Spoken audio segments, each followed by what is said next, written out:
Hello, my good people. Welcome to Take It Book Club. Today, we're going to review a book by the title The Samaritan, authored by Lara. This is Act 1, Scene 1, The Field Award. The setting is at Sagrada Secondary School Hall at around 10 a.m. This school is on a hill in Maracas municipality. The teachers and students are seated, and Mr. Camoner, the school deputy principal, walks in and goes straight to the podium. There is a silence. He greets everyone, and the students respond in chorus. He informs them that the Samaritan, the winning innovation in the year's secondary school's national innovation competition, will be officially launched in the municipality.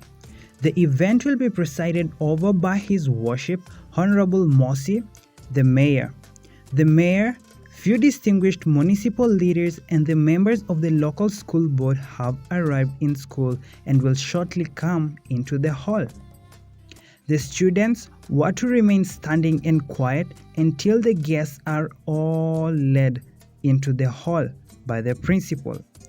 Once the guests are seated, Mr. Camoner tells the student to sit. Shortly, the mayor walks in alongside the principal of the school, Mrs. Narine. They are followed by the deputy mayor, Honorable Ramdey, the municipality political opposition leader, Honorable Basdio, the chief executive officer, Maracas Municipality, Mr. Harvester, and then the members of the local school board. Two journalists shortly enter the hall, fully armored with their paraphernalia. The deputy principal asks the students to take their seats. He then invites the school principal to welcome the guests and lead them through the rest of the program. The principal welcomes the guests to the ceremony, in which they officially are to launch the Samaritan and present a prize to Alvita and Montano, students at Sagrada Secondary School who created the winning innovation. The principal invites Nicole, the ethics and innovation teacher, to introduce the innovation. Alvita and Montano take us in the future 50 years to come. The makers understand what is happening now, and they exaggerate what will happen in 50 years to come. We are exposed to climate change, use of technology, and they further tell us about their innovation of the Samaritan. The mayor rises to his feet, wears his hat, picks his walking stick, and walks center stage. He says that they will neither launch the innovation nor present the prize on this day because they need time to reflect on the implications. He sends away the teachers and students so that they can discuss with the principal and teacher Nicole the way forward of the innovation. He then tells them that they will not precede the Samaritan, as it may turn out to be a platform for misinformation, lies, and witch hunt. The mayor tells the principal that she has it within her powers to find a way around it. He tells teacher Nicole to figure out a way, like writing to the Ministry of Education indicating that there are some fundamental errors in it that need to be solved. He attempts to corrupt them so that they can do away with the Samaritan. He raises his voice at the teacher and reminds her through blackmail that his decision supersedes those of any education official anywhere in the country. You can have a review at page 17. Piero tries to tell him that they cannot overrule the ministry, but the mayor proudly says that he does not argue with the simple chairman of a local school board. Nicole tries to make him understand that the app has been online for a month, hence it has been taken over by the National Information and Communication Technology Corporation. But Mayor Mossy raises his voice at her even louder and tells her to go and write the letter and copy his office through the school principal. He wants to find a copy of the letter in his office in 1 hour's time. Mossy appreciates all for honoring his call for an emergency meeting. He tells them that there is a new trend gaining ground in the municipality that could adversely affect the leaders. He had asked Harvester to buy all the newspapers as all these newspapers focused on the municipal leaders and had headlines that are extremely damaging. For Ted and Jaden, these were usual problems leaders must have with the media from time to time. Jaden further suggests that they need to blackmail the reporters and the editors with more boxes of chocolate. Bembe also suggests that they can threaten some of them. Mosi narrows down the problem to the Samaritan, which is the source of information in these newspapers. Mosi reminds them that he had declined to officially launch this innovation by students of Sagrada Secondary School the previous year because he had figured out that it could be a problem for them. Harvester explains to the members that the Samaritan is a mobile application in which people are posting and sharing any information that they have on the conduct of the municipality. Seymour proposes that they obtain cash, identify those most active in posting information and pay them off to stop it. Mosi says that there is a public outcry over sums of money every month without rendering any service, supply of air. Harvester says that there are many other allegations including drug trafficking, grabbing of public land, inflation of the cost of the municipal projects, use of proxies to secure municipal tenders, undertaking shoddy public works, and gang warfare. Mosi further adds that there is a lot of lifestyle audit of individual municipal officials, where they live, the kind of house they live in, and their business, their vehicles they own, other properties in their possession, when the properties were acquired, and a lot of other personal details. Act 1, Scene 2, The Rift. It takes place in the morning, second Monday of January the following year at the Maracas Municipal Headquarters in the mayor's boardroom. The room displays affluence. It is an urgent meeting convened by the mayor comprising of key leaders in the municipal administration. Present members in this meeting are the municipal chief executive officer, Mr. Harvester, the principal judge, Justice Ian Jaden, the municipal inspector general of police, Inspector Bembe, Honorable Ted, Secretary Department of Health and Environment, Honorable Seymour, Secretary Department of Planning and Development, and the Deputy Mayor, Honorable Romday. It is an emergency meeting called by the Mayor, Honorable Mosi.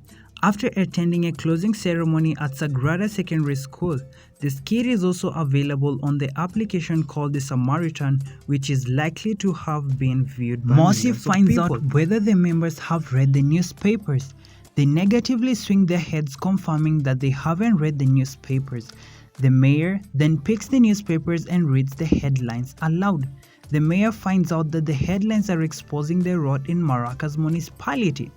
All of them have suggestive titles. For example, the Caribbean Watch writes, "Municipal Leadership, a Criminal Enterprise." The Insight writes, "Rot in Maracas Municipal Council Exposed." And the Spotlight writes, "Municipal Leaders Face Imprisonment." The mayor is worried about the exposure to him. He is aware that the source of all this information is the skit organized by Nicole at Sagrada Secondary School. Surprisingly, Ted claims that such headlines are common. According to him, rot is a common thing in Maracas municipality. Jaden feels that to stop such writing in the newspaper, the reporters and editors should be given boxes of chocolate. The judge displays corruption, meaning he is an unjust judge. Ted seems to be more aware of the situation. He is relaxed and not even surprised about the Samaritan. According to him, such online allegations cannot form a strong basis for prosecution and conviction. According to the newspapers, Mosi points out that Ted and Seymour are the culprits who supplied air, whereby details of payment to the company have been unearthed. Harvester goes further, stating the allegation unearthed by the newspapers: drug trafficking, grabbing of public land, inflation of the cost of municipal living, undertaking shoddy public work, murder, and gun warfare. Bembe is accused of illegally owning Madingo Golf Club. In this meeting, members are thinking of how they can intimidate the developers of this app, humiliate even the pressmen just to cleanse themselves of the menace. Some people like Harvester and Jaden remain liberal-minded. Jaden states that he does not wish to be part of the criminal proposals. He says he is not ready to help clean the mess. Seymour proposes that they approach the boy and the girl to the matter. Mossy feels that he is the ethics and innovation teacher to be dealt with. Harvester believes that it's only the truth that can set everyone free. He feels that such can be done through the conduct of a truth and reconciliation exercise. At the end of this scene, a rift occurs between Mossy, Ted, and Seymour. Seymour and Ted feel that Mossy is not willing to help them out of their trouble. They are planning to mobilize the members of the council chambers against Mossy, who threatens them that he is the smoke that thunders. Act 1, Scene 3, Strategies. Scene 3 takes place a week later after a meeting held at Maracas Municipal Headquarters in the mayor's boardroom. It happens in Madingo Golf Club, an exclusive members club. Mr. Harvester and Inspector Bembe are seated pensively facing each other. The mayor is also present. Mossy calls the two dependable allies. Bembe predicts his death that he logged into the app and learned of being accused of corruption, violation of human rights, drug peddling, and extortion. He says that it has made him drift into coma at some point. Mossy tells them that Ted and Seymour are mobilizing councillors and adamant to pass a vote of no confidence in him. He fears that he is likely to end up in prison. They discuss on what the media has presented in the newspapers. Bembe tells the mayor that the Sentinel claimed that he lost a tooth during a boardroom meeting. Contrarily, Harvester tells Mossy that the Caribbean Watch claims that the Bembe's hotel is built on Maracas University land. This makes him so fearful since it is the only investment he has. Bembe is also claimed to be a member of the Ghetto Boys gang that robs people all over the municipality. They set up strategies on how they can deny ever refusing to award the students for innovation. Mossy suggests the issue be considered as cyberbullying. They are even planning on how to put Ramday and his team behind bars so as to stop any allegations against them. Mossy suggests that they use the militia group so as to make the municipal headquarters a no-go zone.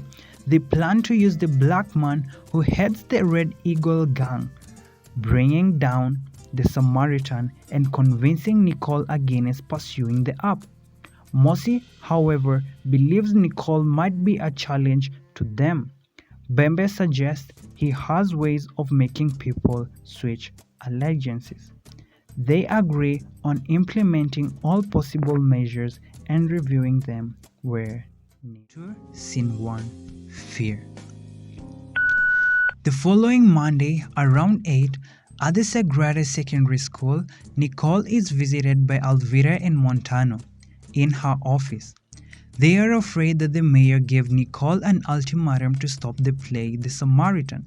He fears that the Samaritan might get her into trouble. Nicole assures them that everything will be alright. Nicole reminds the students of the parable of the Good Samaritan in the Bible. She tells them that despite the hostilities between the Jews and the Samaritans, the man in the parable is treated with compassion and taken to a safe place. She trusts the Samaritan app is an excellent platform that gives every person an opportunity to speak out against wrongdoing and to share ideas that will make life better. She encourages them that everyone must all take responsibility for the progress of their municipality to improve individual lives.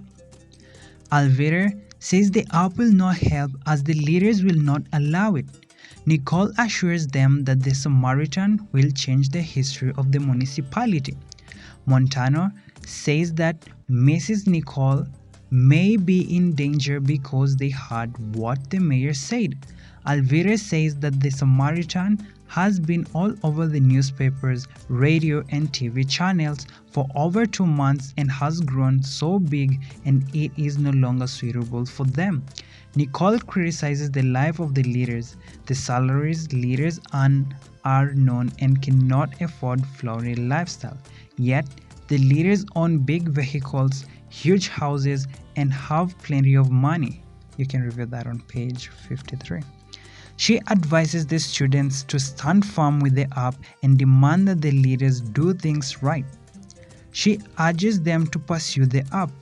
Nicole's mobile phone rings. She says that the principal wants to see her. Hence, she will see them later. Act 2, Scene 2, Mayor's Visit. The school principal, Narine, is seated in the boardroom. Shalini, the secretary, informs her that Nicole has come to see her. The principal apologizes to Nicole for interfering with her schedule and informs her that Mayor Mossy is on his way to see her, possibly to follow her on his directive of stopping the national launch of the Samaritan app. Nicole asks the principal if she has communicated the message from the Minister of Education on the matter to the mayor's office. She says she did send it. The principal says the app has sent shockwave across the municipality and many leaders and other people are in panic. Thus, she feels that the app is dangerous and Nicole needs to find a way of shutting it down. Nicole says that people think she is behind the apps because she is in charge of innovation and mentored the two students. The mayor pays a visit to Nicole to convince her into deleting the damaging information about him on the app. Mrs. Nicole is adamant and says she doesn't own the app or have any rights as it was being handled from the national level and she could do nothing about it. The mayor distances himself from most of the blame and accusations mentioned in the Samaritan. He points out various instances of misappropriation of public resources, embezzlement of funds, and the shoddy work done by contractors, which is a result of rogue leadership in the municipality. Nicole reminds him as being guilty for he is for most of the crimes done under his watch as he has not rebuked or sued any of the leaders he claims to be involved in such matters. The mayor assesses Nicole for being politically motivated and she was being used by politicians to find him through the Samaritan. Act 2, Scene 3, The Political Strategy. The same day, Thursday late in the afternoon, the mayor had Mrs. Nicole at Sagrada Secondary School, the deputy mayor, Honorable Ramday, Honorable Seymour, and Honorable Ted hold a meeting at the Mandigo Golf Club to discuss the ousting of Mayor Mossy. Ramday, Ted, and Seymour meet to strategize on how they are going to oust Mayor Mossy from power. They opt to recruit more members to support them. The members are of different opinion, some with independent mind and cannot be swayed by allegations. Another group is the political entrepreneurs who want to side with the one who will pay them well. And the last group is the indecisive ones who resort to support the opposition chief, Honorable Basteo, so that they can gain more numbers to have a vote of no confidence against the mayor. Basteo urges out that in order to succeed in removing Mossy from power, they need to alienate him from the people and set the people against him. He comes up with several lies that could incite the people against the mayor. First, the marginalization of other communities is one of the strategies used. The lie is that Morsi had earmarked all the money allocated to the development of the wards occupied by Morsi's ethnic group members. Another lie used against him was to claim that Morsi's people have a smell resembling the barrel while other people don't smell.